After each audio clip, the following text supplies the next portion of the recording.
Assalamualaikum warahmatullahi wabarakatuh, Sobat Muslimah.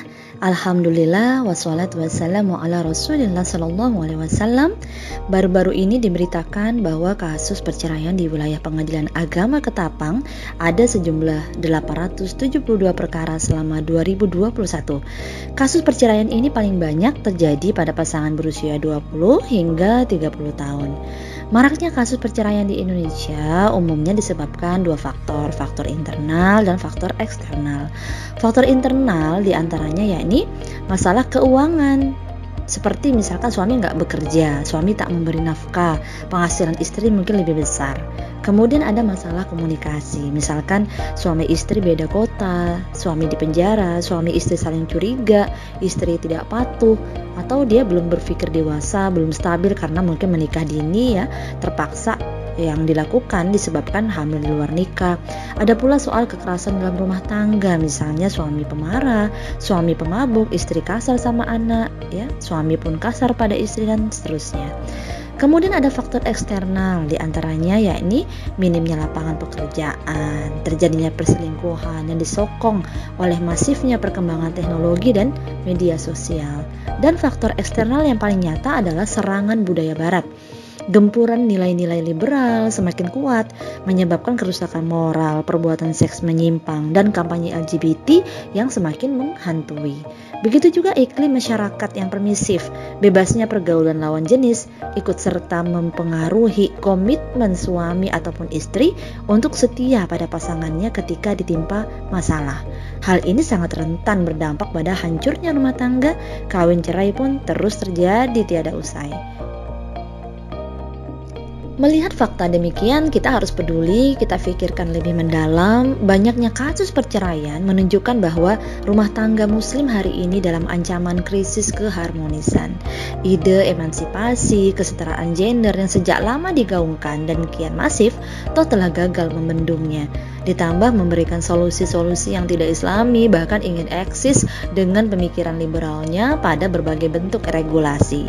Akar masalah ketidakharmonisan dan merebaknya pemikiran liberal dalam rumah tangga disebabkan oleh diterapkannya aturan kapitalisme sekuler, sebuah sistem kehidupan yang meminggirkan solusi Islam dalam problematikanya.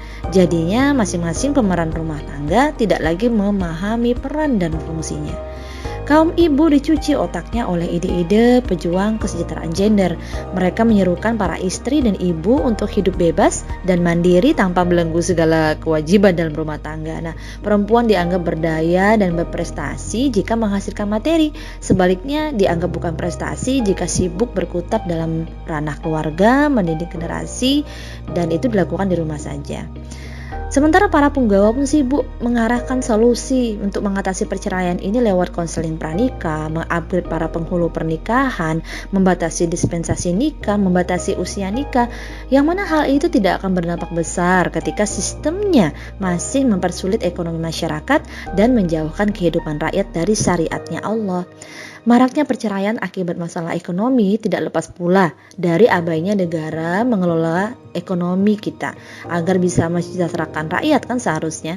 Tidak boleh membiarkan penguasaan kekayaan sumber daya alam kita kepada para kapitalis swasta dan asing, karena diberi keleluasaan dalam mengelola sumber daya alam milik publik, milik rakyat, akibatnya terjadi kesenjangan ekonomi yang tinggi.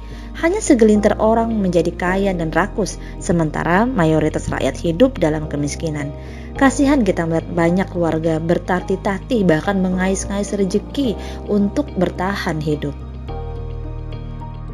Sementara Islam telah menetapkan seperangkat aturan yang begitu agung dan sempurna, baik yang menyangkut masalah perkawinan, waris, nasab, perwalian, talak, rujuk, dan lain-lain. Keluargalah tempat memenuhi naluri nau, melestarikan keturunan, dan sebagai tempat menebar rahmat, juga memiliki posisi politis dan strategis sebagai madrasah, sebagai tempat perjuangan, serta sebagai tempat mencetak generasi cemerlang. Nah, Islam memberi peran yang berbeda antara laki-laki dan perempuan, suami dan istri. Ayah sebagai nahkoda alias pemegang kendali kepemimpinan, sekaligus pencari nafkah atau penjamin aspek finansial bagi keluarga. Sementara ibu sebagai guru atau madrasah ula bagi anak-anaknya, sekaligus sebagai manajer rumah tangga suaminya. Nah, kedua peran ini tak bisa dipertukarkan dan dipandang sama penting. Tak ada yang lebih istimewa antara satu dengan yang lainnya. Mereka adalah sepasang. Sebagaimana Allah berfirman dalam Quran surah An-Najm ayat 45. A'udzu billahi minasyaitonir rajim. Wa annahu khalaqaz zawjaini dzakara wal untha.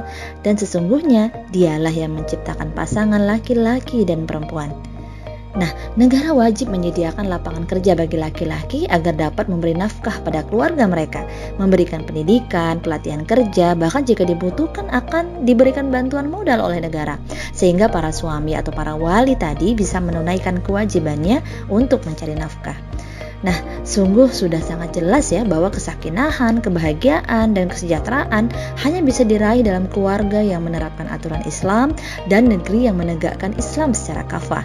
Suami istri berkomitmen, terikat syariat, meyakini bahwa hanya dengan Islamlah problematika keretakan rumah tangga dapat dituntaskan. Merasakan betapa indahnya hidup dengan Islam dan di dalam sistem Islam, sehingga karenanya mereka tidak akan terpalingkan oleh ide-ide sekuler manapun, karena semua ide ini justru terbukti telah melahirkan kerusakan.